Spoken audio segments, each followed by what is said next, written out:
நேத்து நம்ம சிஎஸ்கே அணி மும்பை இந்தியன்ஸ் அணிய திரும்பவும் வீழ்த்துறாங்க. அதுவும் எப்படின்னா, கிட்டத்தட்ட 8 விக்கெட் வித்தியாசத்துல மிகப்பெரிய இமாலய அபாரமான வெற்றிய சிஎஸ்கே அணி திரும்பவும் இந்த தொடர்ல மும்பை இந்தியன்ஸ் அணிக்கு எதிராக அடையறாங்க. இப்படி இருக்க இந்த ஆட்டம் நம்ம சிஎஸ்கே ஜெயிச்சதுக்காக ருத்ராஜ் அவருக்கு தான் ஆட்ட நாயகன் விருது தரப்பட்டிருந்தது. ஏன்னா, ஒரு கேப்டன் இன்னிங்ஸ் நாக் விளையாண்டிருந்தாரு. அரை சதத்தையும் கடந்து கடைசி வரைக்கும் நாட் அவுட் ஆகாம இருந்த ருத்ராஜ் அவருடைய இன்னிங்ஸ்ல கிட்டத்தட்ட 67 ரன்கள் எடுத்து கொடுத்திருப்பாரு சிஎஸ்கேக்காக. இதனால ருத்ராஜ் அவரை கூப்பிடுறாங்க ஆட்ட நாயகன் விருது. பிளஸ் அதே போல கேப்டனுக்கான போஸ்ட் மேட்ச் பிரசன்டேஷன்லையுமே ருத்ராஜ் அவரை பேசுறதுக்காக கூப்பிடுறாங்க. ஸோ அப்போ அங்க வந்த ருத்ராஜ் பார்த்தீங்கன்னா, எனக்கு விருது வேண்டாம் அப்படிங்கிற மாதிரி ருத்ராஜ் கோபமாக அவருக்கு தர அந்த விருதை வாங்க மறுக்கிறாரு ருத்ராஜ். ஸோ விருது வாங்காம அப்படியே நேராக போஸ்ட் மேட்ச் பிரசன்டேஷனுக்கு ருத்ராஜ் அவர் போறாரு. அந்த இடத்துல அவர் பேசுறாரு. ஸோ ருது அவருடைய ஸ்பீச்சை கேட்குறப்ப நம்ம எல்லாருக்குமே பார்த்தீங்கன்னா ரொம்பவே அதிர்ச்சி ஏற்படுது. ருத்ராஜ் அவர் ஏன் இப்படி பேசுறாரு அப்படின்னு. அதே நேரத்தில் ருத்ராஜ் அவர் அந்த விருதை வாங்க மறுத்ததுக்கு அப்புறமா அவர் பேசின ஸ்பீச் எல்லாருமே கேட்டாங்க. முக்கியமாக நம்ம தோனி அவரும் கேட்டிருக்காரு. கேட்டது மட்டும் இல்லாமல் மைதானத்துக்கு உள்ளேயும் தோனி அவர்கள் வந்து ருத்ராஜ் அவரை சமாதானப்படுத்தி அவர் கையாலே விருதை கொடுத்துருக்காரு நம்ம எம்எஸ் தோனி. அதுக்கப்புறமா கால்லையும் விழுந்திருக்காரு ருத்ராஜ் தோனி அவருடைய காலில். ஸோ அப்படி நேற்று போஸ்ட் மேட்ச்சில் என்னதான் நடந்துச்சு, எதுக்காக ருத்ராஜ் எனக்கு விருது வேண்டாம் அப்படின்னு அவர் கோவப்பட்டிருக்காரு. நம்ம தோனி அவர் உள்ளே வந்திருக்காரு. ஸோ இதை பற்றின முழு விவரம் எல்லாத்தையுமே இப்போ பார்த்துடலாம். அதனால் வீடியோவை ஸ்கிப் பண்ணிடாமல் பாருங்கள். ஸோ நேற்று நம்ம சிஎஸ்கே டாஸ் தோற்றதுக்கு அப்புறமா கம்ப்ளீட்டாக மேட்ச் போச்சு. ஜெயிக்க மாட்டாங்களோ அப்படிங்கிற பயம் நம்ம எல்லாருக்குமே ஏற்பட்டுச்சு. ஆனாலுமே சிஎஸ்கே பக்கம் எல்லாருமே நல்லா பந்து போட்டாங்க. முக்கியமாக ஹுசைன் அவர் இல்லை. ஆனாலுமே மும்பை இந்தியன்ஸ் அணி எப்படியும் 180, 90 எடுத்துருவாங்க. பிட்ச் நல்லா இருக்குது அப்படிங்கிற மாதிரி தான் சொல்லியிருந்தாங்க. ஆனால் சிஎஸ்கே பார்த்தீங்கன்னா நல்லா பந்து போட்டாங்க. ருத்ராஜ் இன்னைக்கு கொஞ்சம் நல்ல கேப்டன்சி பண்ணார் அப்படிங்கிற மாதிரி தான் தெரியுது. ஃபீல்டிங் செட் எல்லாமே கரெக்டாக செய்து கிட்டத்தட்ட 160 கூட எடுக்க விடாமல் மும்பை இந்தியன்ஸ் அணியை கட்டுப்படுத்திட்டாங்க. ஸோ ஒரு கேப்டனாக ருத்ராஜ் நேற்று பவுலர்களுக்கு கரெக்டான நேரத்தில் பந்து போட கொடுத்தது, ஃபீல்டிங் செட் பண்ணுது, அதே போல் கேப்டன்ஸ் இன்னிங்ஸ் இப்படி எல்லாத்துலேயுமே ருத்ராஜ் அவர் சிறப்பாக செயல்பட்டார் அப்படிங்கிறத நம்ம ஒத்துக்கிட்டு தான் ஆகணும். ஸோ இந்த சூழ்நிலையில் அவருக்கு ஆட்ட நாயகன் விருதும் தராங்க சிஎஸ்கே அணியை ஜெயிக்க வச்சதுக்காக. ஆனால் ருத்ராஜ் பார்த்தீங்கன்னா ஏற்கனவே இதுக்கு முன்னாடி ஆட்டங்கள் சிஎஸ்கே அணி தோல்வி அடைஞ்சப்ப அவருக்கு எதிராக வந்த விமர்சனங்கள் இப்போ இந்த மேட்ச்சில் கேப்டனாகவும் அதே போல் ஒரு பேட்ஸ்மேனாகவும் நல்லா செயல்பட்டிருக்காரு. சிஎஸ்கே அணியை ஜெயிக்கவும் வச்சிருக்காரு. அதனால் அவரை கூப்பிட்டு ஆட்ட நாயகன் விருது தரப்பட்டிருந்தப்ப ருத்ராஜ் பார்த்தீங்கன்னா இல்லை எனக்கு ஆட்ட நாயகன் விருது வேண்டாம் அப்படின்னு அந்த விருது தரக்கூடிய அந்த இடத்துல இருந்து நகர்ந்து ருத்ராஜ் அவர் போயிட்டார். அதாவது போஸ்ட் மேட்ச்சில் பேசுறதுக்காக அங்கே அந்த ஹோஸ்டர் நிற்கிறாரு, அந்த இடத்துக்கு நகர்ந்து போயிட்டார். எனக்கு விருது வேண்டாம் அப்படின்னு. அதுக்கப்புறமா போஸ்ட் மேட்ச்சுக்கு போனதுக்கப்புறமா அங்கே கேள்வி கேட்குறாங்க.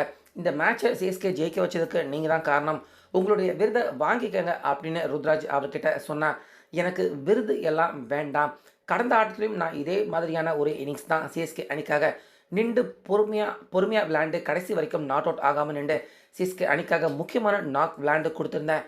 ஆனால் அந்த நாக் அந்த ஆட்டத்துக்கு என்னை யாருமே மதிக்கலை, நான் தான் சிஎஸ்கே அணியை தோக்கடிச்சிட்டேன் அப்படிங்கிற மாதிரியான விமர்சனங்கள் எனக்கு எதிராக வர்றதை என்னால் பார்க்க முடிஞ்சுது. ஆனால் இன்றைக்கி அதே மாதிரியான ஒரு இன்னிங்ஸ் தான் விளையாண்டுருக்கேன், அதை விட கம்மியாக தான் ரன் எடுத்திருக்கேன். ஸோ இப்போ மட்டும் எப்படி இந்த ஆட்டத்துக்கு நான் ஜெயிக்க வச்சது நானாக காரணமாக ஆகிட முடியும்? சிஎஸ்கே அணியில் இன்றைக்கி போலர்கள் நல்லா செயல்பட்டிருக்காங்க, அவங்களுக்கு யாராவது அந்த விருதை கொடுத்துட்டு போங்க, எனக்கு வேண்டாம் அப்படின்னு பார்த்தீங்கன்னா ருத்ராஜ் கொஞ்சம் கோபமான முகத்துடன் இந்த ஸ்பீச்சை அவர் கொடுத்துருக்காரு.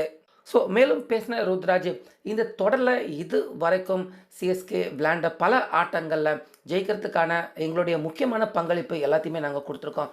ஆனால் குறிப்பாக ரசிகர்கள் யாருமே எங்களுடைய ஆட்டத்தை இந்த தொடரில் மதிக்கவே இல்லை.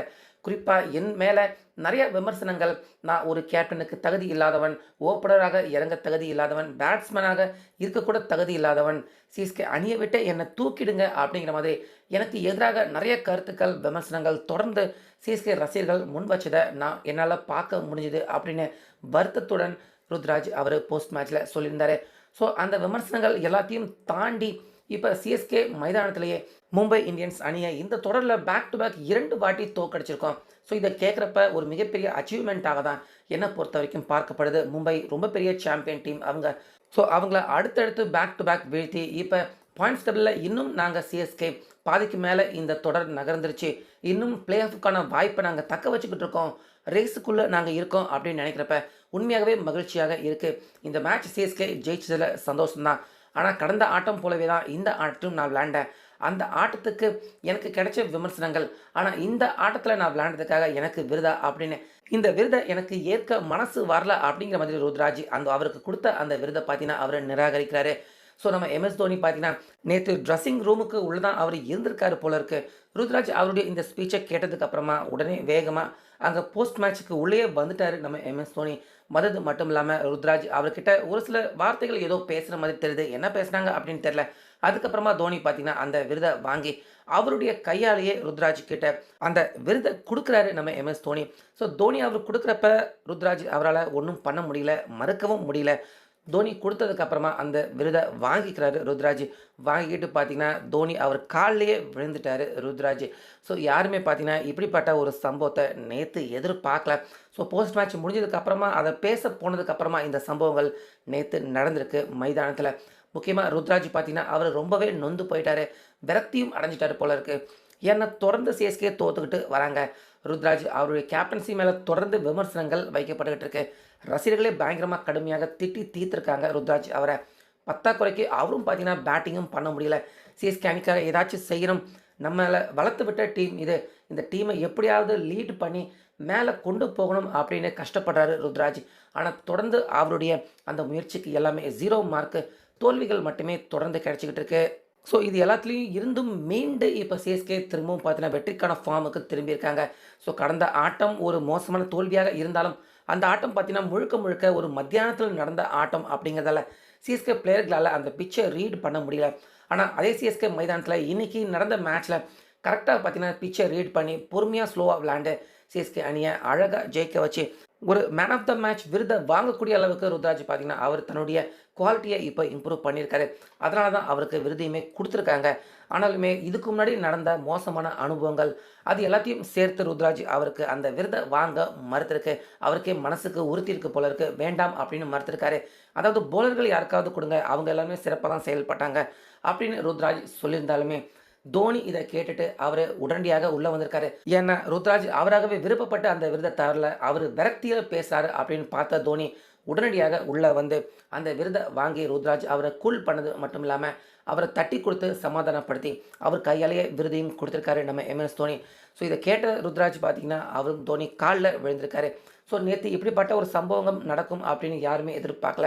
ஸோ ருத்ராஜ் அவர் இதனால் உச்சக்கட்ட விரக்தியில் இருக்காரு. எல்லாருமே அவரை விமர்சனம் பண்ணதால் உச்சக்கட்ட விரக்தியில் இருந்திருக்காரு அப்படிங்கிறது மட்டும் தெளிவாக தெரியுது. ஸோ அதுக்காக தோனி அவர் ருத்ராஜுக்காக மைதானத்துக்கு உள்ளே வந்த தோனி அவர் செஞ்ச இந்த விஷயங்கள் தற்போது வைரல் ஆகிக்கிட்டு வருது. ஸோ ருத்ராஜுக்காக இறங்கி மைதானத்துக்கு உள்ளே வந்து நம்ம தோனி செய்த இந்த விஷயத்தை பற்றி உங்கள் கருத்தை கமெண்ட்டில் சொல்லுங்கள்.